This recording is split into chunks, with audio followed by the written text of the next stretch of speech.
Hello everyone, I am your reporter for today. So, how are you guys doing? Okay, so before we start our discussion for today, let me ask you, what is style? So when we heard the word style, what comes up into your mind? Okay, so we have different perspectives of what is style. So let us now go to our discussion for today. So my report is all about style. So I hope you guys will listen and concentrate on these discussions. Let's start. So, what is style? So style refers to how individuals use language to reflect their unique environment. So this means that the term style has different applications to different people, whereas it has an impact or it plays a big role on the text if it is structured or if it is unconventional or interpreted. So, for example, the language of advertising, the politics, the religion, the individual author, and many more, or the language of a period in time, they are all belong in a particular situation. Or should I say, or in other words, they all have a place.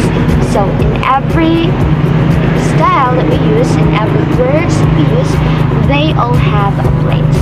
They are all have different place. So next, Holiday 1994 views language as being used to represent what goes on in the physical and abstract world. He says this way of language fulfills the experiential function of language. The experiential function of language is an important marker of style. So this means that the experiential function of language is in what words we use, is in how we use or how individuals use language to reflect a certain environment, as what have the definition said.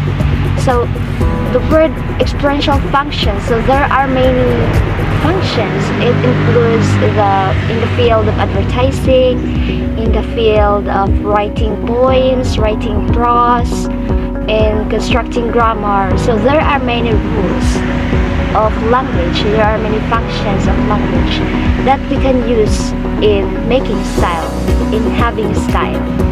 So next, stylistics. It is the study of style in language. According to Wikipedia dictionary, stylistics is the study of varieties of language whose properties position that language in context. So this means that a person who studies style in language is what we call stylistics. And then, according to the dictionary, stylistics is the study of varieties of language. So varieties meaning it's different.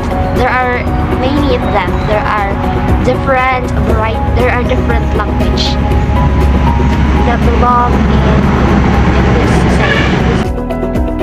Next, other features of stylistics include the use of dialogue, including regional accents and people's dialects, descriptive language, the use of grammar such as the active voice and the passive voice, the distribution of sentence lengths, the use of particular language registers, and etc.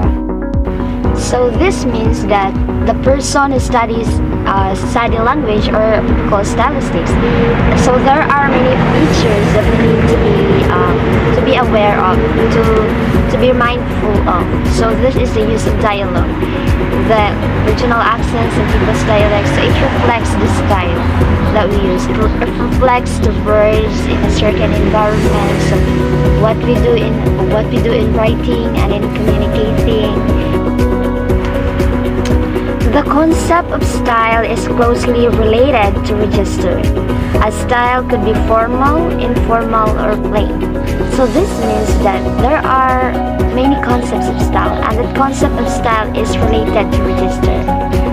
And also style varies if it is formal. When you do a job, when you go on a job, you need to use formal conversation. And informal if you are talking to a unprofessional person or just ordinary people like you. Or sometimes they have to use a plain conversation, especially on phones, on emails or texts. So some examples are seen above. Number one is children is neutral, offspring is formal, nippers is colloquial or humorous, kids is colloquial, and brats is colloquial or derogatory. So children is neutral because it is the most commonly words, especially in constructing sentences. Offspring is formal, nippers is colloquial or humorous. Nippers is something like, it sounds funny, but it is also used as colloquial words. Kids is colloquial, brats is colloquial, and it is also a derogatory. So the example that is seen above is noted as similar in conceptual meaning but differ in style as can be seen above. So they have the same meaning but they have different style. So their style is different but they have the same meaning. So always remember that. So next we have principles of stylistic analysis. So these topics will be discussed next. And I would just have to give an overview about this. So the principles of stylistic analysis, it includes the textual cohesion and coherence, the modality, the transitivity, the speech act analysis, the discoursal representation of speech act, the face and politeness, and the presupposition. So these bullets, or these all topics will be discussed next. So I will just have to give an overview. So this includes in constructing grammar, so it is used in everyday life. Or should I say these principles help you in constructing your grammar, or this will help you in choosing a style that you need to do. So next, so we have here a question. So why style is important? So in your own words, why style is important?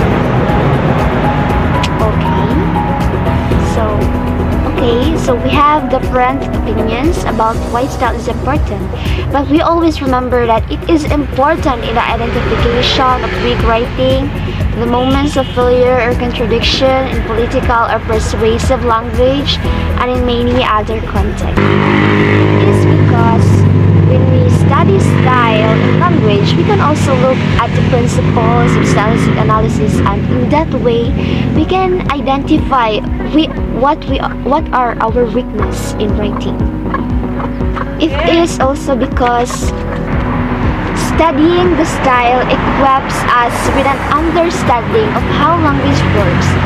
So that is really matters. When you study style, you will have to understand of how language really works.